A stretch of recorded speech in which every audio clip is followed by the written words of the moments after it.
O Tijolaço apresenta hoje, em 4 episódios, uma entrevista exclusiva com a presidenta Dilma Rousseff. Presidenta, nós estamos entrando em 2018, que talvez seja o ano em que nós saiamos do golpe pela eleição direta de presidente da República, ou o ano em que nós prossigamos no golpe com o impedimento de eleições diretas com a participação de todos os candidatos que estão postos, especialmente aquele que lidera as pesquisas, Luiz Inácio Lula da Silva. O que a senhora espera desse processo eleitoral de 2018? Como você disse, primeiro eu queria cumprimentar o Tijolaço, esse blog fantástico, e dizer que para mim é um prazer estar aqui falando com vocês hoje. Sem dúvida, o Fernando abriu o caminho para a resposta.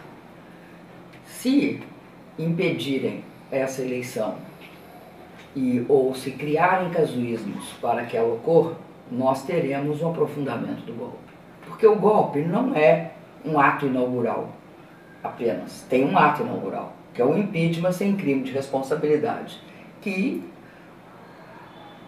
de forma absurda e de forma evidente, cometeu um crime contra a Constituição, contra a sociedade brasileira e contra o país. Então, esse é o ato inaugural. Agora, o golpe é um processo.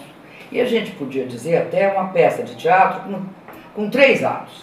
O primeiro ato é esse, é a inauguração do golpe com impeachment.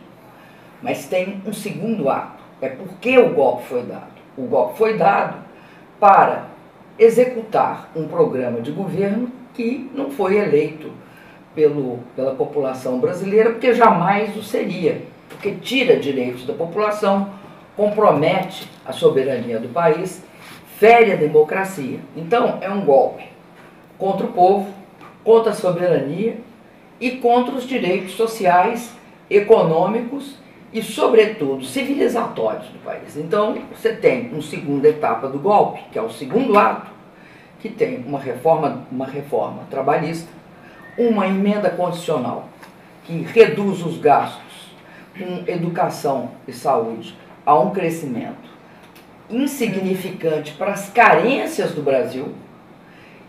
Esse crescimento é por 20 anos um crescimento só em termos reais.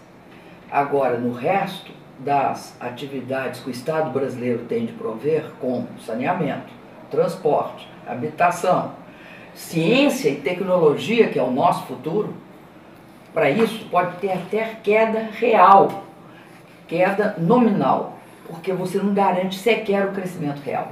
Então, você tem uma situação gravíssima nesse segundo ato. Perda de direitos sociais, retrocesso, venda do país, o pré-sal extremamente comprometido e abertura do país para a venda das terras férteis, abre os céus do país sem nenhuma contrapartida, aprova um decreto que abre claramente, deixando evidente qual é o caráter da reforma trabalhista, quando destrói toda a fiscalização sobre o trabalho análogo à escravidão, o que mostra que mesmo que eles voltem atrás, eles vão prosseguir nesse caminho. Então, a terceira etapa do golpe é para quê? Porque não dá para vender a Petrobras agora. Não dá para vender e para alienar a Eletrobras agora. Não dá para não aplicar esse absurdo que é deixar vender as empresas públicas e o patrimônio público sem licitação nem controle. Não dá, precisa de um nível de legitimidade que esse governo não tem. Então, o que eles querem? Eles temem também uma outra questão. Eles temem que haja um referendo revogatório. Referendo revogatório esse que vai colocar em questão a base ilegítima e ilegal deste processo que garantiu essas reformas. O referendo revogatório é para voltar atrás, mas eles também estão querendo garantir que eles possam avançar. Então, por isso, eles têm um problema. Qual é o problema? Qual é o resultado político do golpe? O resultado político do golpe é a destruição do chamado Partido da Modernização Conservadora, o PSDB, que transitou de Partido da Modernização Conservadora a um partido que se aliou aos golpistas e aos corruptos, e que mostrou sua verdadeira cara também, não deixando de ser também um partido golpista e corrupto. Este processo é gravíssimo, porque tira do cenário a chamada, pela sua tentação antidemocrática, porque o PSDB sofreu uma tentação antidemocrática e cedeu a ela, e sobretudo viu naquilo uma oportunidade para chegar ao poder que lhes tinha sido afastado pelo povo por 4 eleições consecutivas. Como eles viram que não tinha como executar seu programa através de eleições, suspenderam eleições. O peso que isso tem na história política de lideranças tradicionais do Brasil é um peso muito forte. A história o julgará.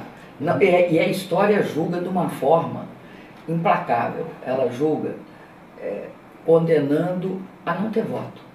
E criaram um monstro, que é a extrema-direita. Então são 2 efeitos do golpe. Um destrói o partido, né, que era o Partido Conservador, ao qual nós sempre disputamos, que era um partido até então civilizado. E não soube perder a eleição democrática. Eles não saíam dessa linha, né, democrática, que era fundamental e era importante para o país. E agora criaram um monstro que comeu o campo deles. E aí, não adianta querer apresentar como alternativa os chamados outsiders. Ou se apresenta como alternativa o chamado gestor, que não quer gerir a cidade para a qual ele foi eleito prefeito, e o outro que é uma versão estranhíssima de política social feita através de programa de auditório. Que o PSDB fazia política social olhando através de um óculos e de uma lente de programa piloto, porque no Brasil, se você não fizer programa para milhões e milhões de pessoas, ou seja, o mais médicos era 63 milhões, Bolsa Família, 56 milhões, e agora eles estão reduzindo do auditório, aliás, do projeto piloto para o auditório. Então você sorteia a casa, isso passa a ser programa social. Eu acho que cada um pode fazer o programa de auditório que achar mais conveniente, faz parte da democracia, essa liberdade de expressão em programas de auditório. Agora, na política, num país com 208 milhões de habitantes, que tem necessidades seculares, é complicado. Dessa questão da degradação que nós chegamos a ter, né, um programa social de auditório, né? Fico me lembrando do Chacrinha, como vocês querem, bacalhau, né? Só falta isso. Eu queria te perguntar sobre um aspecto de destruição democrática que vai além dessa questão do araquiri golpista que o PSDB praticou, que é a questão de terem levado, em nome dessa missão, o país a uma verdadeira baderna institucional, com a deformação das instituições e com a criação de um Estado de desequilíbrio, de tensão permanente, de permanentes escândalos, prisões e, enfim, uma vida completamente insegura para a sociedade, que não sabe qual vai ser o escândalo do dia seguinte, do outro, e do outro, e do outro, se nós não estamos fazendo com que a vida nacional esteja se afastando daquele mínimo de normalidade que ela precisa ter para ser eficaz do ponto de vista do funcionamento do país. Você tocou num ponto importante, que é a questão de quando você provoca uma ruptura democrática e pratica um impeachment sem crime de responsabilidade, de uma forma explícita, você permite, você cria uma proposta que é a seguinte: a partir daqui tudo é possível. Em várias circunstâncias, o judiciário, aí entendido como judiciário todo o sistema, não só dos juízes, etc., mas o Ministério Público e os próprios mecanismos de perseguição policial. Mas isso é grave, porque ao fazê-lo, você compromete fundamentos do Estado Democrático de Direito. Todos são iguais perante a lei. Se todos são iguais perante a lei, você não pode tratar uns diferentes dos outros, a não ser que você tenha como base a justiça do inimigo. Você não quer condenar ou julgar ou fazer justiça. Você quer destruir. Ao invés de destruir com as armas, como era a questão da guerra, o warfare, era isso, você mata. O lawfare, você usa a lei para destruir. E aí você tem os absurdos. O juiz fala fora dos autos. O juiz manifesta antes de julgar a sua posição. Tudo aquilo que é absolutamente impensável e não passível de defesa num Estado democrático de direito se comete, mas não parem não. E o judiciário assiste a mídia assumir seu papel. Porque a primeira etapa dessa história toda foi a mídia julga. A mídia julga, condena sem defesa. E o julgamento passa a ser moral. Moral, não, e óbvio, ela não é uma instância de julgamento. Desde quando, em que país do mundo, em que sistema democrático a mídia pode ser elevada ao estatuto de judiciário? De jeito nenhum. Não tem juiz, não tem... Ela tem interesses. E aí é que está. Os interesses da mídia também passam a ficar evidentes. O que ela defende, o que ela apoia e o que ela quer, fica bastante claro. E aí fica muito difícil fazer aquela manobra que faziam sempre. Que era o seguinte: quando se falava que era fundamental fazer o controle econômico da mídia, porque ela é oligopólica aqui no Brasil, e em qualquer lugar do mundo que você concentrar TV aberta e fechada, que você concentrar jornal, revista, que você concentrar até mídia social, você terá um viés antidemocrático. Então, não é só que a mídia se arvorou em judiciário, é que ela o faz de forma a corroer o fundamento do Estado Democrático de Direito, que é o direito de todos serem iguais perante a lei, mas é a lei e não a mídia.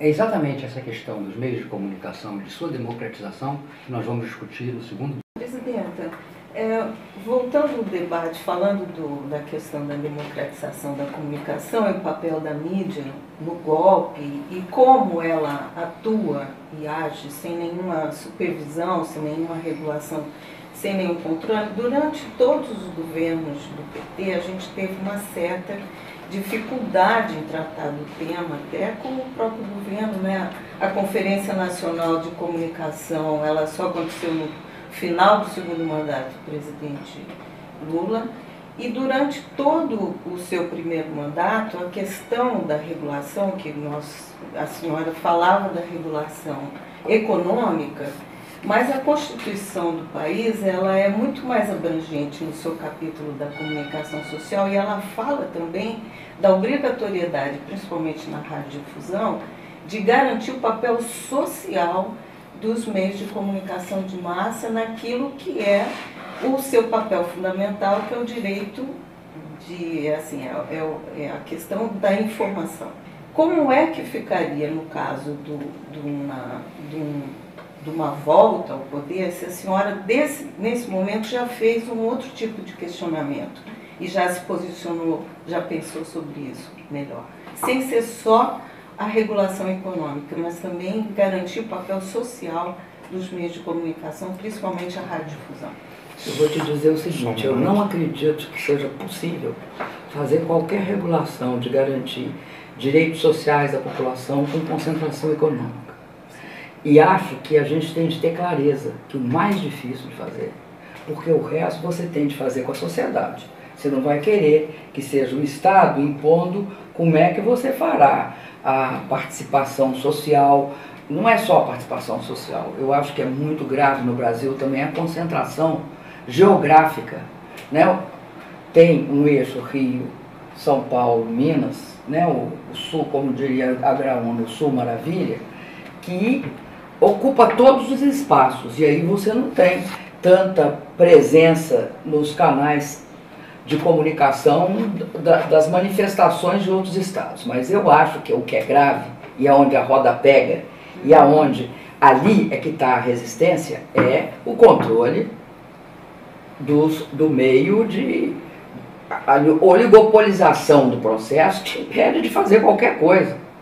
Você pode achar que o modelo em que eu mantenho a tal centralização hoje econômica e deixo e abro várias instâncias de discussão com a sociedade e a Globo melhora?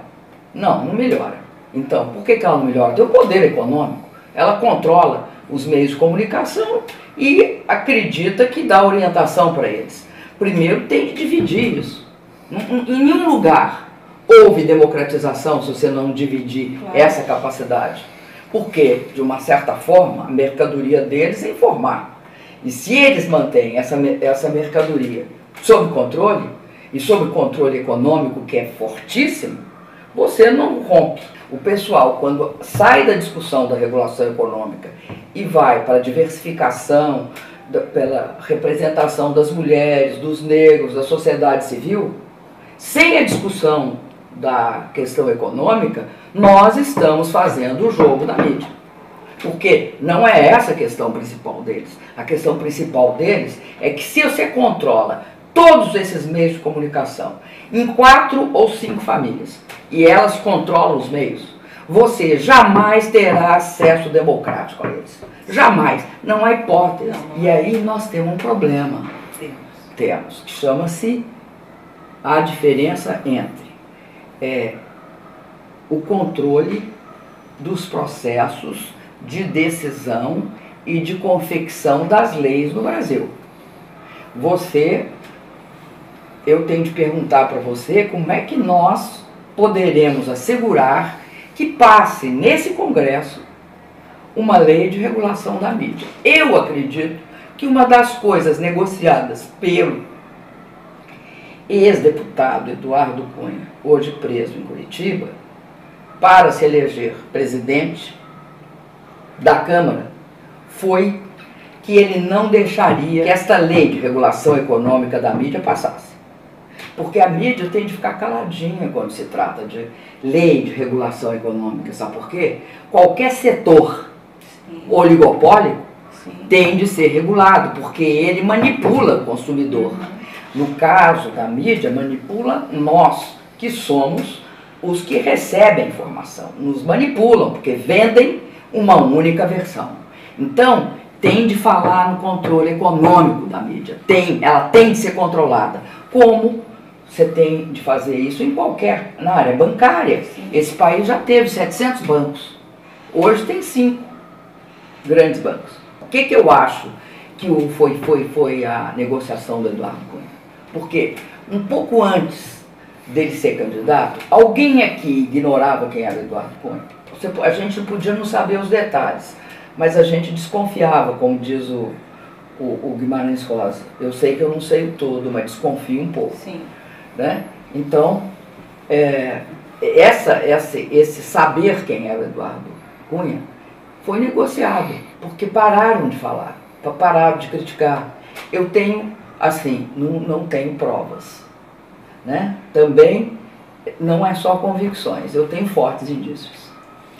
Fortes indícios. Mas, prefeito, eu até não se questiona. Não, se você não tiver uma modificação. Sim, mas a pluralidade das fontes de informação ela é fundamental para qualquer sistema democrático. Porque se tiver uma agência reguladora, como tem em outras partes, na saúde, na educação, onde tem os conselhos, onde as pessoas participam, tem vários conselhos. Eu acho que eu estou entendendo.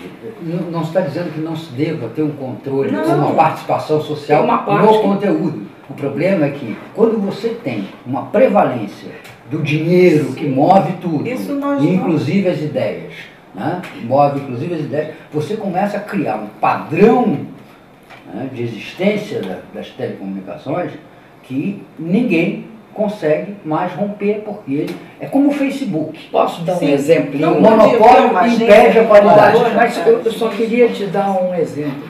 Você sabe que em toda a teoria de agência reguladora elas podem ser capturadas? E geralmente elas são capturadas pelo poder?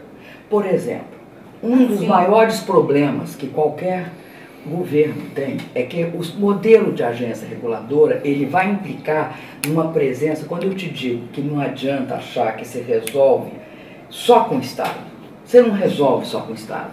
Então, eu vou ter uma agência reguladora.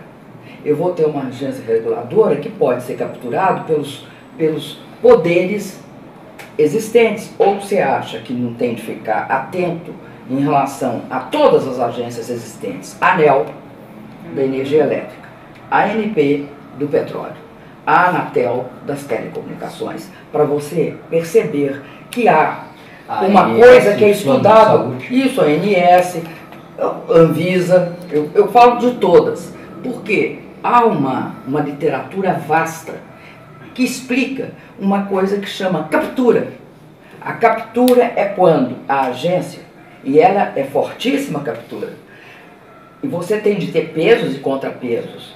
Por exemplo, em alguns lugares, o Departamento de Justiça dos países regulam, veem se as agências estão sendo capturadas ou não. O Banco Central é uma agência.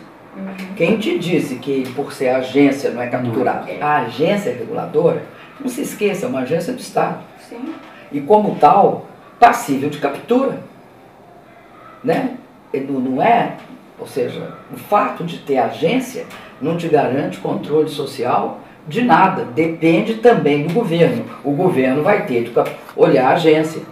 Para isso, é fundamental que tenha, por exemplo, parlamentares que controlem, ajudem a controlar as agências. Deputados e senadores. Mas, senão você não faz. Se no caso do sistema de radiodifusão brasileiro, que já não tem nem lei, né, que regule a concessão, que é uma concessão do Estado.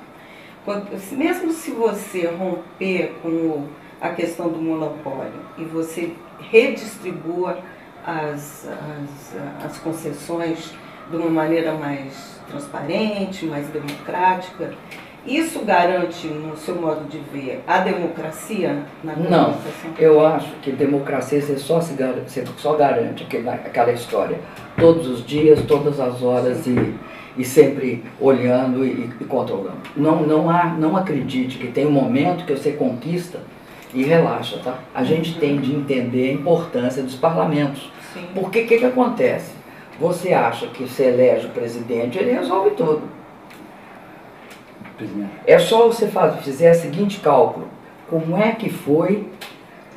O que aconteceu no Brasil nos últimos... Eu precisei de 20 partidos para fazer maioria. 20. Quando você diz isso em qualquer lugar do mundo, todo mundo fica estarrecido. Como é que alguém... Com quem que você vai negociar para fazer 20 partidos? Que tipo de negociação é essa? Como é que pode ter um esfacelamento partidário desse? Presidente, Tem 20 projetos no Brasil? Vamos entrar nesse tema das alianças no próximo bloco. Eu só queria terminar isso lembrando, talvez a senhora até não conheça, porque foi numa fase mais final da vida dele aqui no Rio. O Brizola tinha uma imagem para contar essa história das agências. Ele dizia que era um garoto franzino segurando uma marimba de pedra dessas que se rodam, em que a pedra era tão grande que em lugar do menino rodar a pedra rodava o menino. No próximo bloco, alianças nas eleições. Nesse terceiro bloco, o assunto vai ser perdão, aliança, eleição. O golpe é algo que pode ficar para trás ou ele vai ter que nos marcar eternamente? Presidente, a senhora acha que, como na sua frase dita em Berlim, os paneleiros merecem perdão? Olha, o que eu acho que merece compreensão e aceitação é que o povo, a parte que é povo, ou seja, não é a liderança, o que politizou, a parte que é povo, ela sempre terá de ser resgatada. Não tem país que não busque unificar seu povo. Teve muita gente que bateu panela sem ter noção do que estava fazendo ou manipulado. E tem gente que bateu panela com má intenção. Tem os dois tipos. Agora, o que as pessoas têm de entender é que se ela, por acaso, bateu panela, fez manifestação, tá? E compreendeu as coisas, não tem problema. Não é uma questão de você ter 1 metro e medir cada pessoa. Porque senão fica uma coisa parecendo o bem e o mal. E política não é isso. Um país ele tem de se reencontrar. Eu acho que o Brasil tem de se reencontrar. Como que ele se reencontra?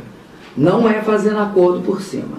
Não é fazendo o tradicional acordo por cima, em que nós já vimos, deu no que deu. Aquele acordo da ditadura, da transição da ditadura para a democracia, em que a gente foi obrigado a construir. Não sei se era necessário ou não vou entrar nesse caso, mas eu te dou uma consequência. Aquela decisão que faz com que haja anistia recíproca do torturador, né? Você tortura como terrorismo de Estado e é anistiado. Aí, depois disso, você vai entender por que é possível que no Brasil, que é uma coisa que a imprensa internacional todinha fica perplexa, no Brasil foi possível dizer que a ditadura tinha de voltar, homenagear o torturador, homenagear a tortura. Isso é um absurdo. Você não vê isso no Chile, você não vê isso na Argentina, não vê no Uruguai, porque a sociedade ali absorveu esse processo de forma crítica, prendeu quem tinha de prender. Esse processo. Pois é, isso não é bom. A gente tem que saber que não é bom. Nessa transição que nós vamos ter para essa situação de golpe, para uma situação de estabilidade, é fundamental que haja um encontro. Quando é que esse encontro é? Ele tem data marcada? É em 2018. São as eleições diretas para presidente. Neste momento, eu acho que as coisas no Brasil têm que ser passadas a limpo. Esse momento eleitoral é um momento importante. Por quê? É só o voto? Não. É o processo de discussão do país. O país tem de saber o que ele quer. Como é que ele quer o futuro dele? Nós acreditamos que é um país que vai ser para os 208 milhões ou só para 35, 50 milhões? Esse país tem uma força imensa, uma imensa riqueza, né? Tem petróleo, tem minério, grande produtor de alimentos, de proteínas, de aviões, né? Teve capacidade de extrair o pré-sal no limite de 7 mil metros de lâmina d'água. Mas não é essa a riqueza dele. A grande riqueza desse país é a sua população. Um país imenso, com 208 milhões. Por que nós somos BRICS? O que são os BRICS?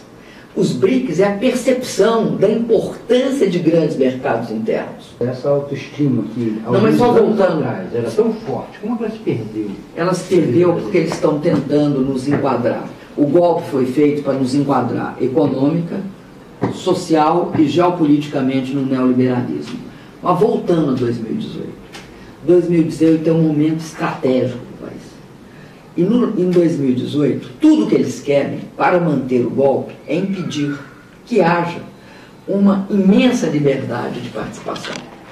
E eles criaram um processo de um claro objetivo: tirar o presidente Lula das eleições de 18.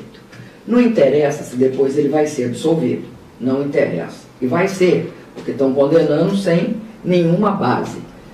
Mas eles querem que ele não possa ser candidato e, portanto, de agosto até novembro, ele esteja inelegível. Bom, do que acusam Lula? Isso é importante. É importante que a gente discuta isso, porque foi assim que nós vimos a clareza com clareza que era um golpe.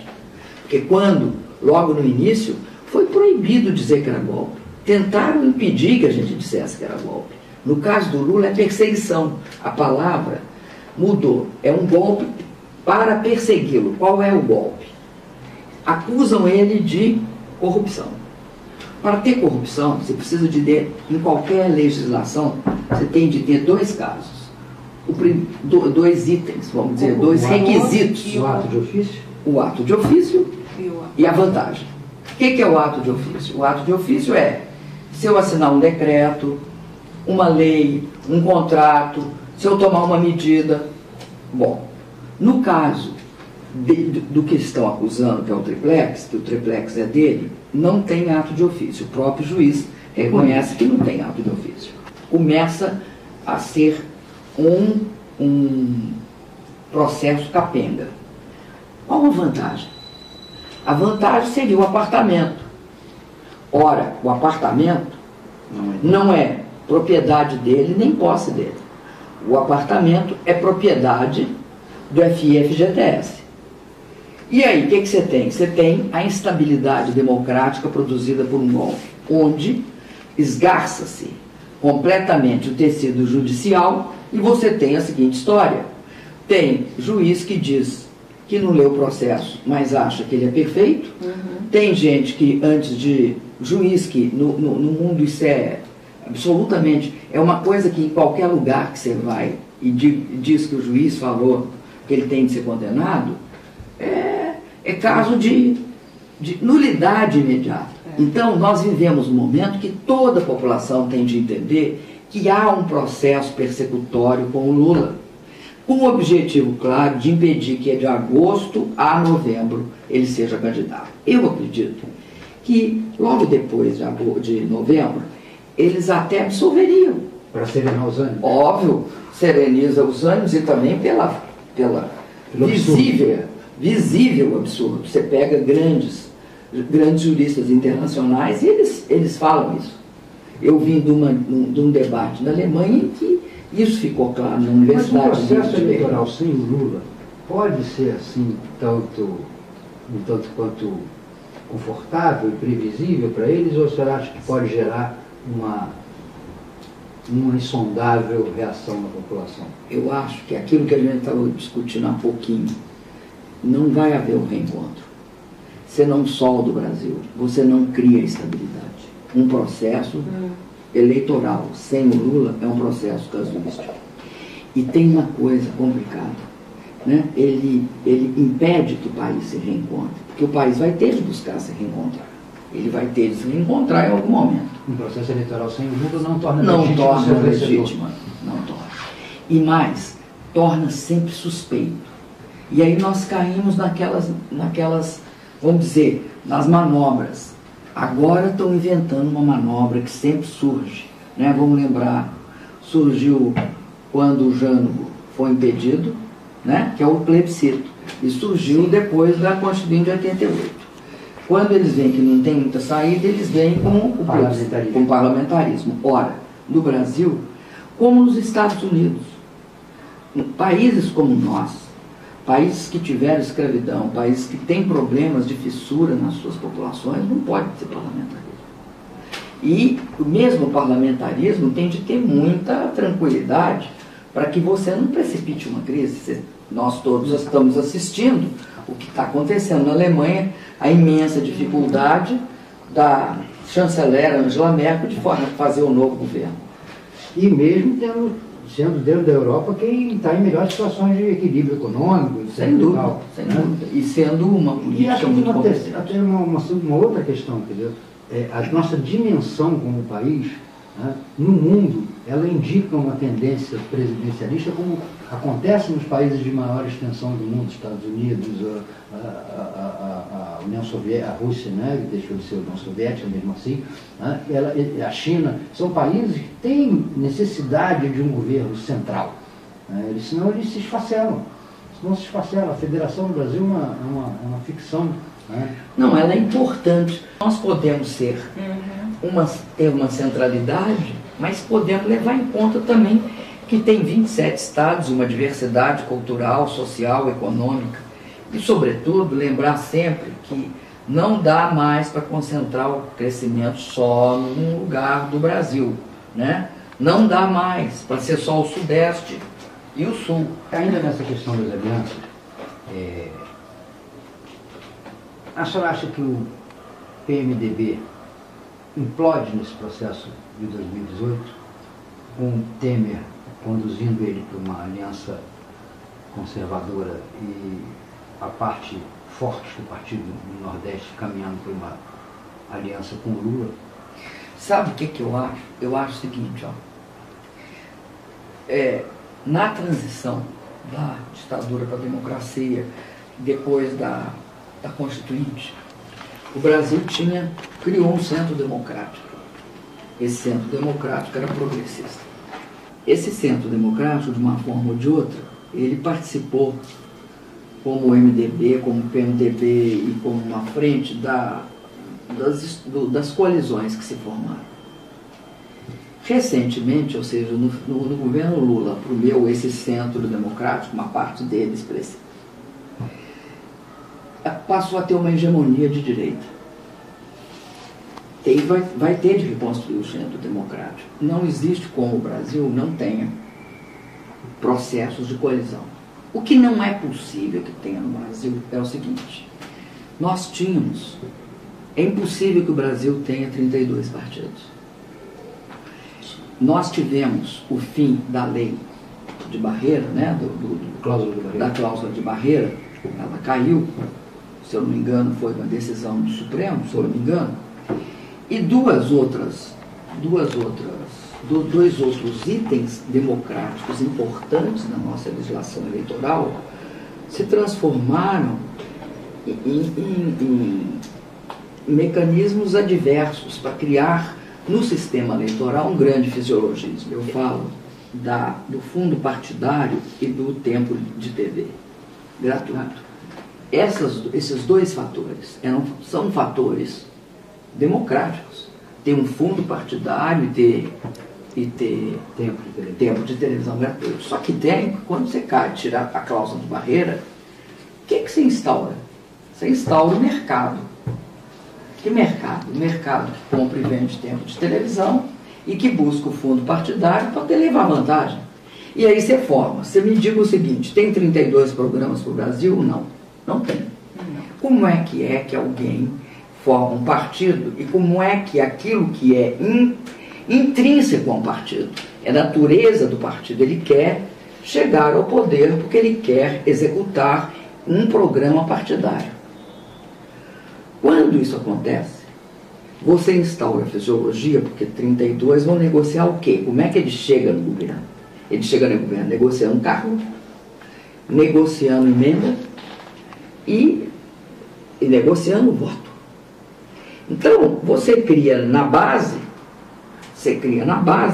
uma lógica eminentemente fisiológica que corrói o sistema e transforma esse sistema em passível de ser hegemonizado por uma extrema-direita que era conservadora do ponto de vista civilizatório, o senhor Eduardo Cunha, e mais do que isso, que segundo o que se sabe, né, os que compraram os votos dizem, usava uma plataforma de corrupção para construir uma maioria parlamentar.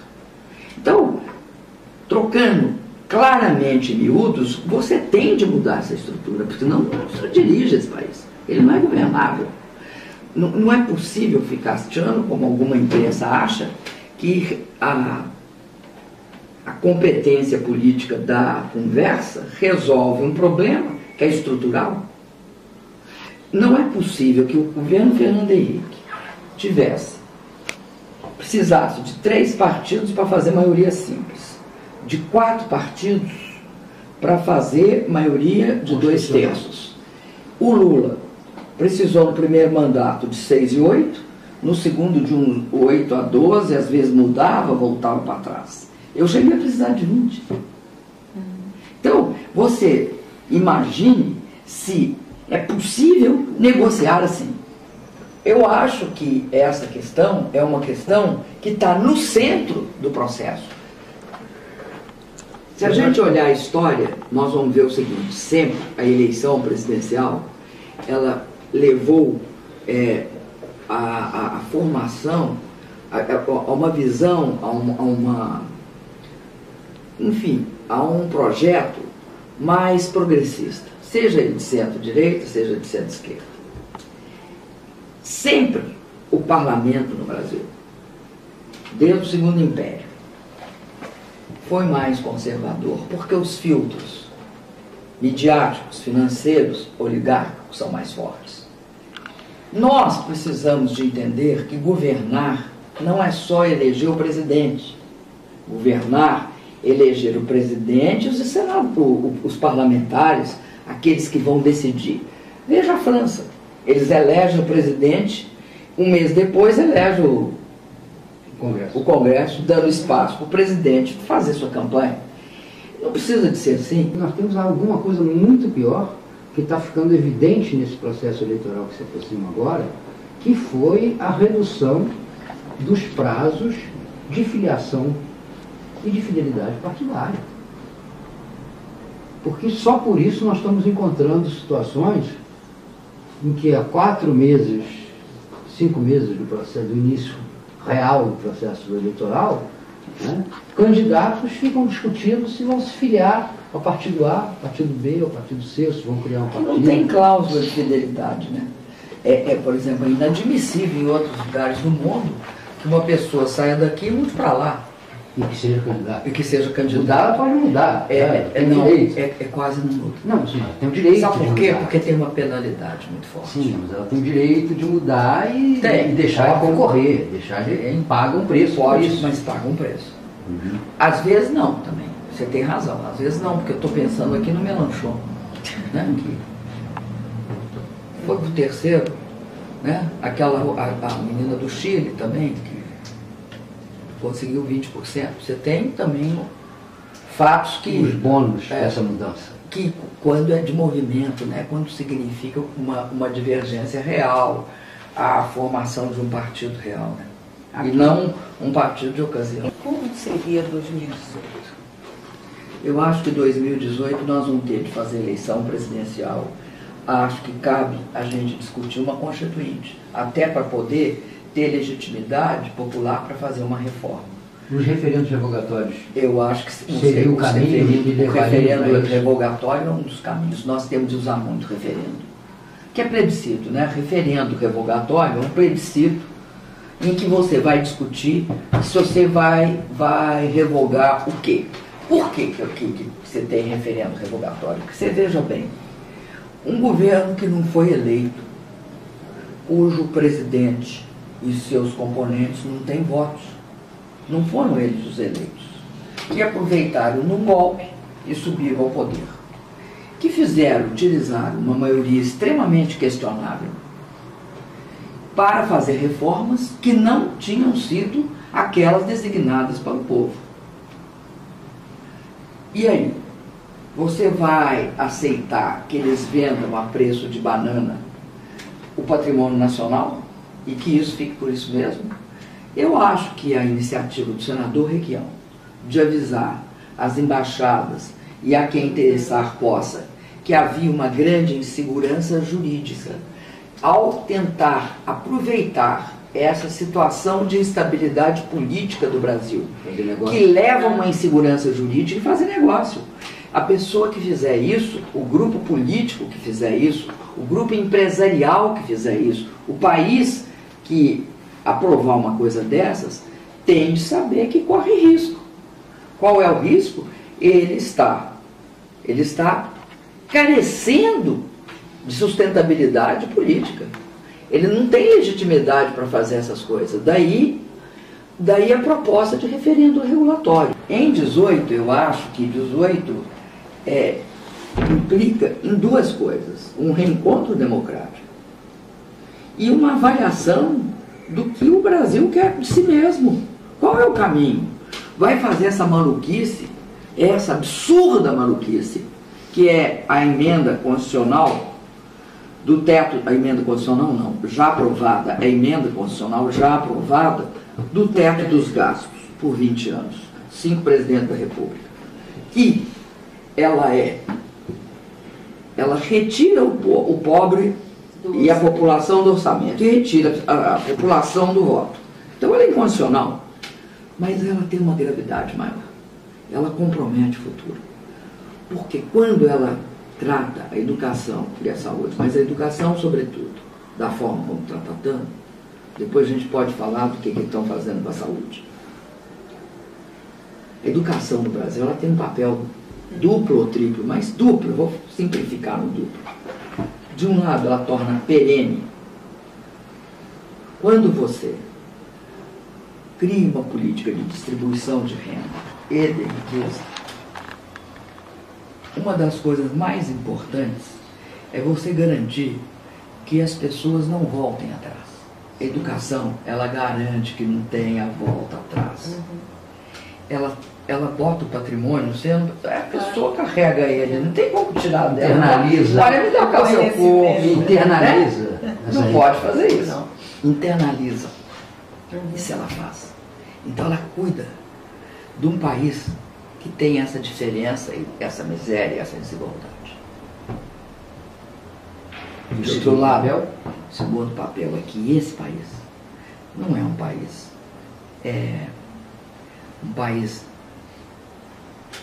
como eles querem muitas vezes dizer, né, produtor de commodities. Não é um país produtor de commodities. Um país que foi capaz de criar toda a tecnologia de exploração do petróleo, que faz um avião, que tem uma agricultura baseada na melhoria, na adaptação das sementes, etc., dos cultivares para a nossa realidade e tal. Mas esse país, do ponto de vista de todo o avanço científico e tecnológico, ele está atrasado. Ele precisa de dar uma corrida.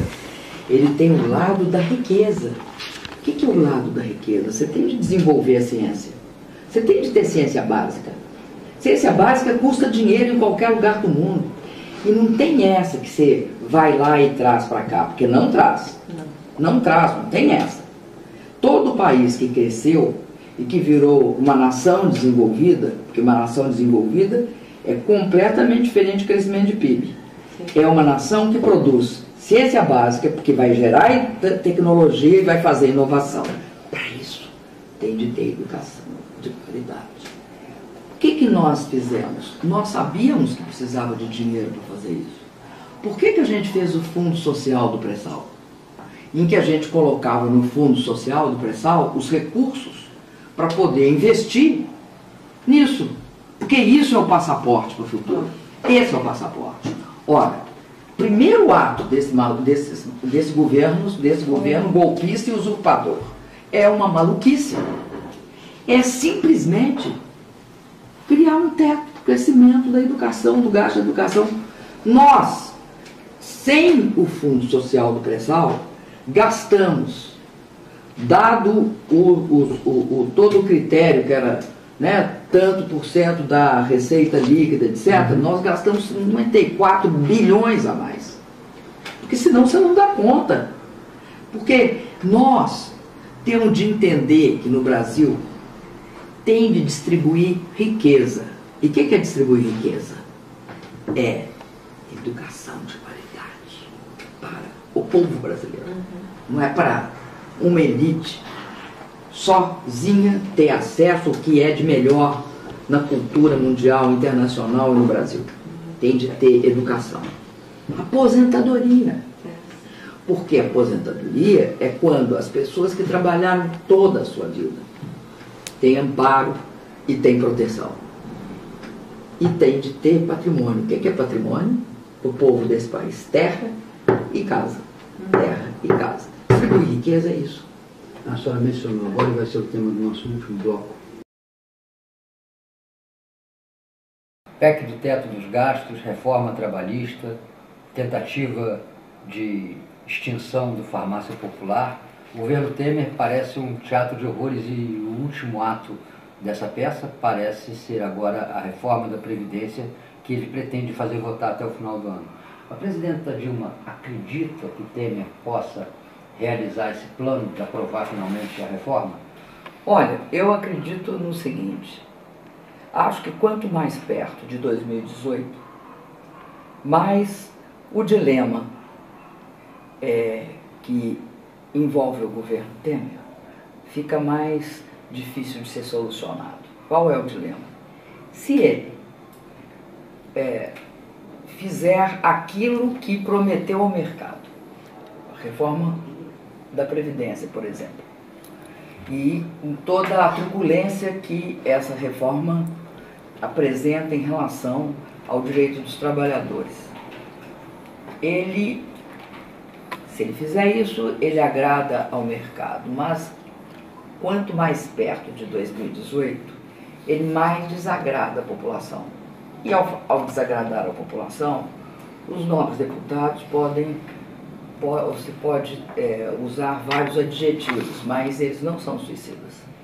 Então, a probabilidade de uma aprovação de 308 votos, né, ela fica menor. No entanto, eu não posso te dizer o que vai acontecer, mas eu posso te dizer o que não devia acontecer.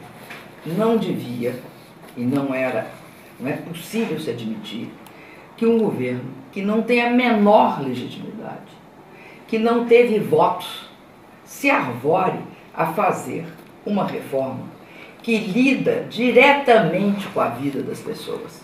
E não é de umas pessoas, de todos os brasileiros e brasileiras que trabalharam a sua vida inteira, que lida com isso, que mexe com a vida, que mexe com o anseio das pessoas, com a sobrevivência, como é que uma família se mantém.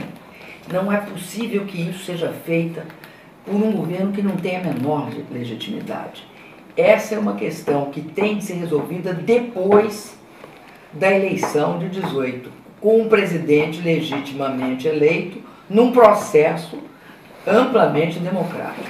Eu não acredito em hipótese alguma que o que tem ocorrido no Brasil, as ditas reformas, elas produzem boas consequências. Você veja essa contradição. Aprovar uma reforma trabalhista que precariza o trabalho, que transforma um posto de trabalho em 3, porque divide, né?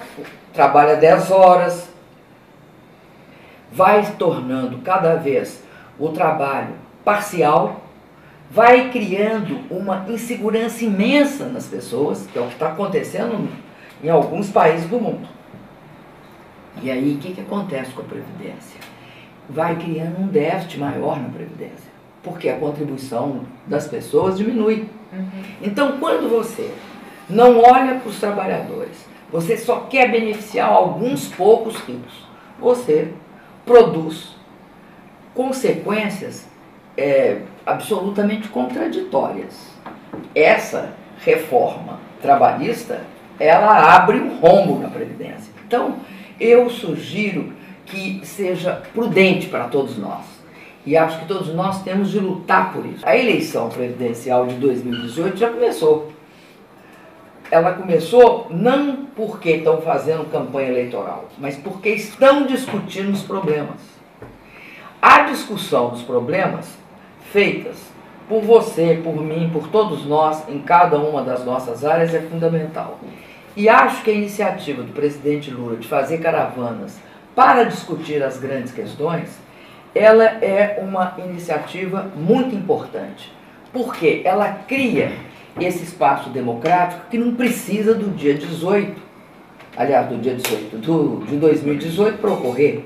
Você tem de discutir seu país todos os dias e todas as horas. A senhora acha que é possível levar avante a ideia de um candidato que surja num truque, como sem querer rimar, Hulk? Olha, eu acho que no Brasil é muito difícil esse processo. E acho, por que eu acho? Porque nós temos uma experiência de candidatos feitos pela mídia, né? Os caçadores de Marajá e companhia. Mas um outsider hoje está se mostrando cada vez mais difícil de decolar. Você tem hoje 2 outsiders.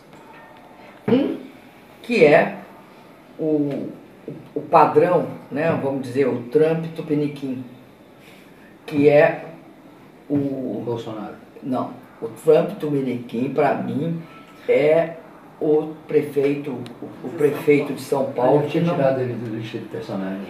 Pois é, você já tirou, mas ele é que é o Trump, é o chamado gestor que não gere, entendeu? Com J. Gestor com J, embora tem boa essa sugestão. O outro, sabe, é uma pessoa que tem todo o direito de querer ser candidato, é um brasileiro nato.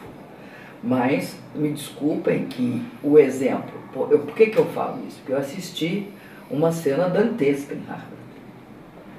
Eu assisti ser considerado política social a distribuição por programa de auditório de uma casa, 2 casas, 3 casas, quanto a carência de casa no Brasil, déficit habitacional, se conta por milhões. E nós começamos a encarar esse déficit habitacional com o programa Minha Casa Minha Vida. Nós fizemos 4,5 milhões de moradias, entregamos em torno de 2,7 milhões. E eles estão interrompendo, eles estão pararam com Minha Casa Minha Vida, que era a população carente, aonde que tem o déficit, e estão fazendo Minha Mansão Minha Vida. Faixa 1 virou 0. Faixa 1 desapareceu do mapa, e é ali que estava a necessidade, era ali. E você veja o seguinte, não é possível fazer programa social no Brasil com essa carência para 4, 5 pessoas. Programa de auditório, está aquém, como eu disse lá no início do programa, do seu programa, eu disse, olha, programa de auditório é pior que os programas pilotos do PSDB. O programa piloto do PSDB pelo menos era para 50 mil.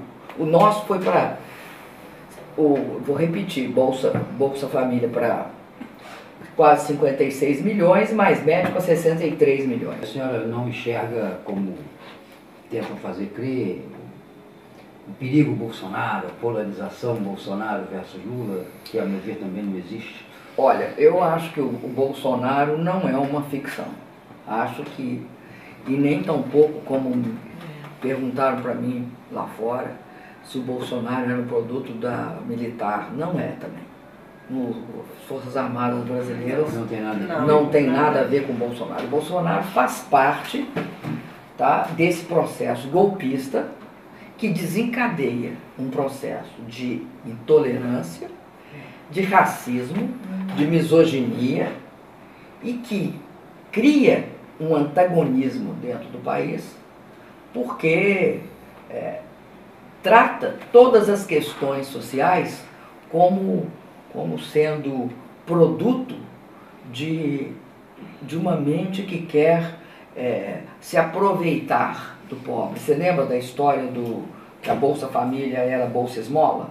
Essa é a visão desse pessoal de direita. Mostra da parte deles uma ignorância e também uma ignorância lapidar, porque o Bolsa Família ele está feito em cima de um imenso cadastro da pobreza no Brasil, que a gente sabe onde estão, quem são, se não destruir o cadastro, onde moram, que nós levamos 13 anos construindo. E, ao mesmo tempo, em cima de uma plataforma digital, que é um cartão, em que não há um contato clientelista muito ao gosto, né, desses aí que nos acusam. Nós jamais aceitamos uma relação clientelista com a população. Nós entregávamos o cartão através do banco. Por quê? Porque ele tinha o direito de receber o cartão, ou ela, geralmente ela, que era cidadã. Por que era ela? Porque a gente sabe que mulher na família brasileira ocupa um papel fundamental. Sem falar mal dos homens, mulher não bebe no bar da esquina. A mulher a mãe faz qualquer negócio para dar comida para os filhos, para dar uma coisa melhor para o filho. É por isso que foi para a mulher. E também porque a gente tinha uma condicionalidade. Se você tem uma condicionalidade, que é garantir que a criança e o jovem compareçam no mínimo, tenham uma taxa de presença de no mínimo 87%, né, de comparecimento às aulas, e que faça vacina 3 vacinas obrigatórias, e a mulher faça 3 pré-natal, tem de ter a mulher fiscalizando, ela te ajuda a fazer isso. Então, é uma visão absolutamente errada do país. E eu acho lamentável, porque também tem uma hora que eu fico achando que o componente exclusão, o componente da desigualdade, que é a exclusão histórica no Brasil, ele se combinou com a lógica do privilégio. Nós somos o maior país negro, fora da África. E o segundo maior, se contar a África, o primeiro é a Nigéria. Nós vivemos em escravidão até 1888, quando eu fiz a conta do dia que eu nasci. Quando eu nasci eu nasci em 47, né? Tinha 12 anos até o final do século, mais 47, dá 59 anos. Tinha 59 anos que a escravidão tinha acabado. Você acredita que 57 anos acaba com essa marca terrível que é a escravidão? Não, não acaba. Muito menos 138 anos. Então, o que é agora? O que nós temos de ver? Nós temos de ver que tem um componente de privilégio. Aquela história da mulher sobre, eu não sei se vocês viram, um Twitter entre a patroa e a empregada. E a patroa reclamando da empregada de forma dura. Vocês viram isso? Para mim, em toda a exclusão no Brasil, tem um lado que tem a lógica do privilégio. Sim. Então, quando aquela história, esse pessoal está transformando os aeroportos do país numa grande rodoviária. Porque antes no aeroporto só entravam eles, uns poucos. A hora que começa a entrar o povão, acham, né, tá demais.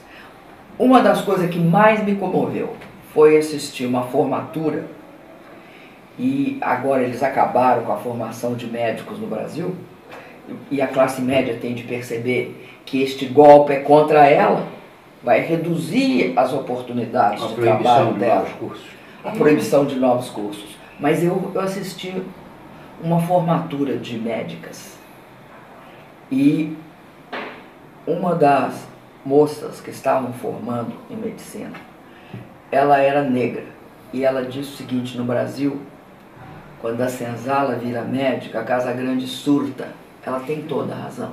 Eu queria agradecer em nome de meu e da Beth e dos leitores do Tijolaço, agradecer de coração a sensibilidade que a senhora teve com um veículo alternativo, que é a parte que nós podemos fazer pela democratização dos meios de comunicação. Batalhar, insistir, trabalhar para que não só o nosso país reencontre o caminho da democracia, como também a nossa profissão reencontre o caminho da liberdade e não fique contida em 4 ou 5 veículos que impõem a visão que tem o povo brasileiro. Obrigado. E aí eu posso fazer uma propaganda final?